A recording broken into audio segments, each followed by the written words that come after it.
Metro Manila and 7 provinces are gearing up for their shift to Alert Level 2 starting tomorrow, February 1st. Senatorial candidate Nery Colmenares joins Isambayan's Senate slate, while his Makabayan bloc officially endorses the Leni Kiko tandem for President and Vice President. Despite the Makabayan bloc endorsing Vice President Leni Robredo, presidential aspirant Calyodi de Guzman says he's not backing out. Film director Paul Soriano is in hot water after posting a photo of a clapper used in the Unity ad featuring Bongbong Marcos dated January 8, the date after Marcos skipped his COMELEC hearing due to supposed COVID-19 symptoms. And Rafael Nadal wins his 21st Grand Slam title at the 2022 Australian Open.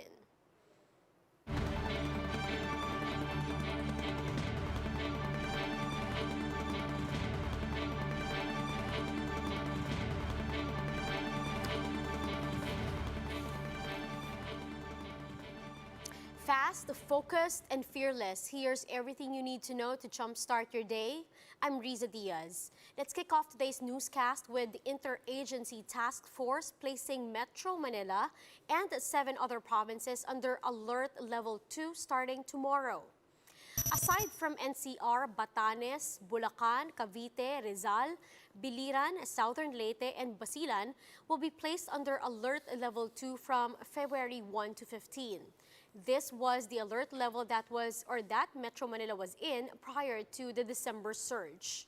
Now, on the other hand, several other areas in the Philippines have been placed under Alert Level 3. The complete list of areas in Luzon under Alert Level 3 are flashed on your screen. Now, parts of Visayas are also under Alert Level 3. The list can now be viewed on your screens.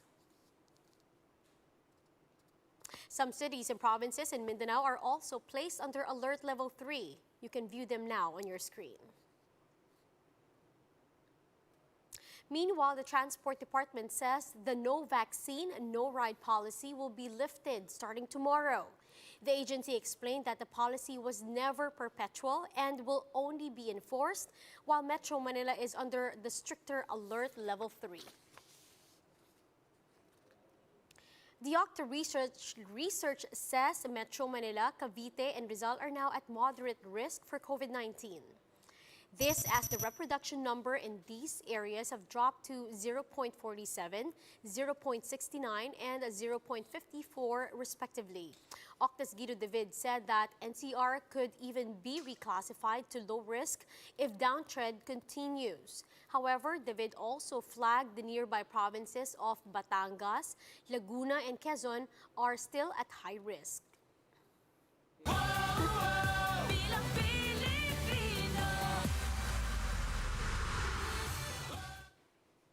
The Makabayan bloc has officially announced its endorsement of the Robredo-Pangilinan tandem over the weekend. Senatorial aspirant Nery Colmenares has also joined the slate of opposition coalition Isambayan. Faith Del Mundo with the details.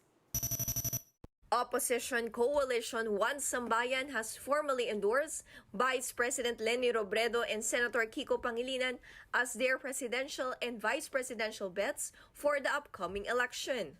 During the virtual proclamation, One Sambayan has also announced their senatorial slate, which includes 8 aspirants, with former Bayan Muna Congressman Nery Colmenares being the latest addition to the lineup.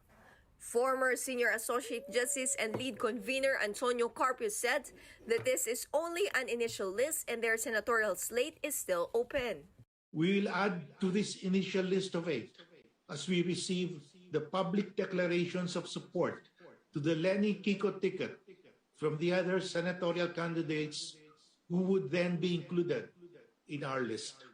Carpio adds that the 2022 elections will be the battle for the soul of the nation as they vow to campaign for all their candidates. We see the May 2022 elections as the battle for the soul of the nation, a battle to prevent the return of those who benefited from dictatorship, plunder, and cronyism at the expense of the long-suffering Filipino people.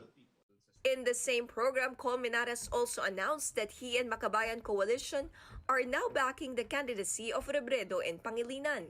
This despite Colmenares' non-inclusion in Robredo's Senate slate after choosing Labor leader Sonny Matula for the final slot.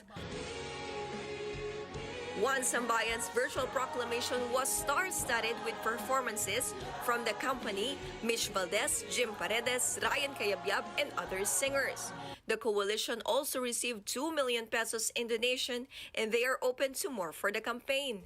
Meanwhile, Robredo hopes that One Sambayan will include the serving aspirants in their slate. Hindi natin inaakala na pwede tayong magsama-sama ng ganito bilang isang grupo. Pero napatunayan natin, binibigkis tayo ng iisang pangarap at ng pagmamahal natin para sa bansa.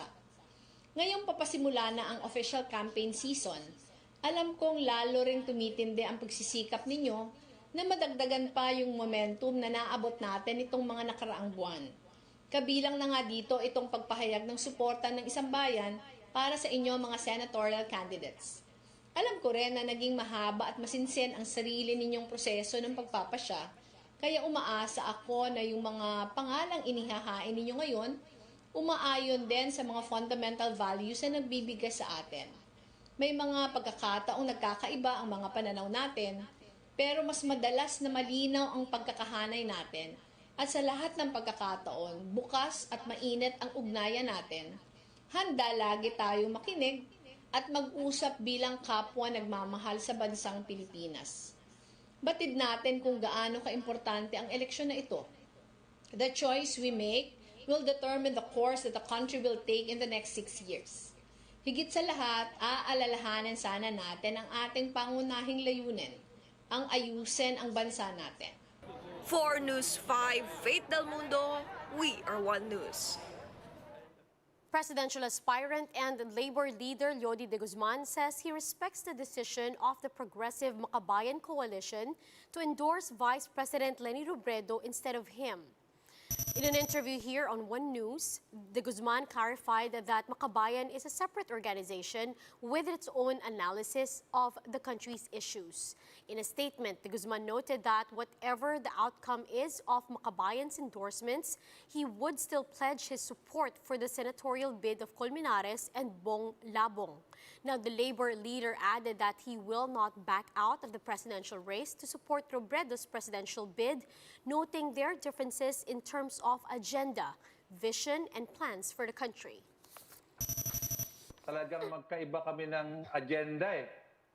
Magkaiba rin kami ng analysis sa problema ng ating bansa. Consistent lang yung kanyang programa sa kung anong programa ng mga nagdaang mga presidente na sa mahabang panahon, for 40 years na, yung ganong panuntunan sa pagpapaunlad ng bansa at pagpapaunlad ng buhay ng masang Pilipino ay hindi nangyayari dahil ang umunlad lang ay ang mga negosyante, ang mga mayayaman, dahil sila ang paspinaburan ng mga patakaran, batas na ginawa ng mga nagpalit-palit na gobyerno. Presidential aspirant Bongbong Marcos attended the Kuldaratan Festival in Maguindanao. Despite the bloody history of martial law in the area, local leaders said the people welcomed Marcos Jr. warmly. Gemma Vansenia has the report.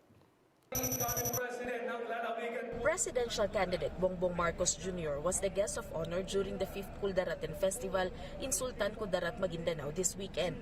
With him were senatorial candidate Harry Roque, LMP President Chavit Singson, Maguindanao Governor Bay Maria Mangudadatu and her husband Sultan Kudarat Governor Suharto Teng Mangudadatu.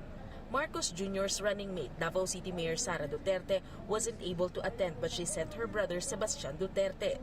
Duterte thanked the public for supporting his father, President Rodrigo Duterte, and asked them to support the unit team. Local political leaders here said they were glad that most people in Barm welcomed Marcos, given that many Muslims here died during the martial law regime of the candidate's father, former dictator Ferdinand Marcos. It really is amazing. Kasi marami po dito, although yes, there is some sort of history na pinag-uusapan dito tungkol sa mga nakaraan during the time of President Ferdinand Marcos yung nauna, pero nakita po natin na ang mga kababayan natin dito uhaw na uhaw din para sa pagbabago na makikita lamang sa leadership ni President Bongbong Marcos.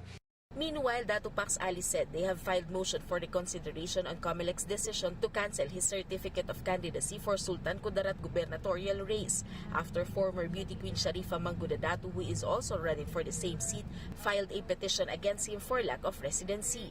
For Dato Pax Ali, he remains to be a qualified candidate in these coming elections.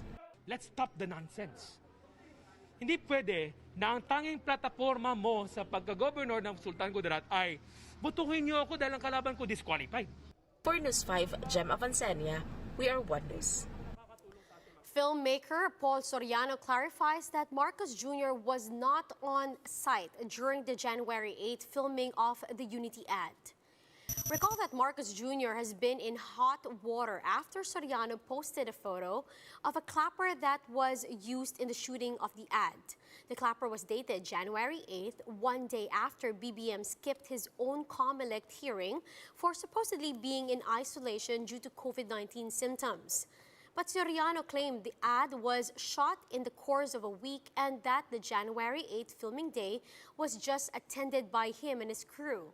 In response, netizens pointed out that Marcos Jr. still would have violated his own quarantine if he attended the shoot in the same week he tested positive for COVID.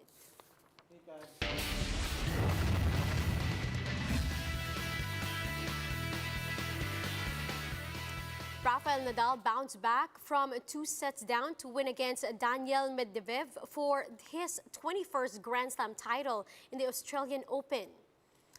The Spanish superstar looked done for as the Russian world number 2 buried him under a 2-set lead. But Nadal staged one of the most incredible comeback wins, played over 5 hours at the Rod Laver Arena. Now, this puts Nadal ahead of Big Three rivals Novak Djokovic and Roger Federer on the all-time list of men's major winners. Now, here are other stories to watch out for later today. All eyes are on the COMELEC after Commissioner Rowena Guanzon gave Commissioner Aimee Ferolino until today to release her decision on the disqualification case against Bongbong Marcos. Guanzon said she will also issue a subpoena today against the Council of Partido Federal ng Pilipinas attorney George Briones. Presidential aspirant Isko Moreno will present his 10-point economic agenda this morning. And the PNP celebrates its 31st Foundation Day. And that is how the day is shaping up to be. Join us later again at 9 in the morning as we monitor the day's biggest stories from sunrise to sundown. You can also catch One News on Signal Play. Register for a free account now at www.signalplay.com and stream One News live anytime, anywhere. I'm Riza Diaz. Mask on, wash hands, and stay safe, Philippines. We are One News.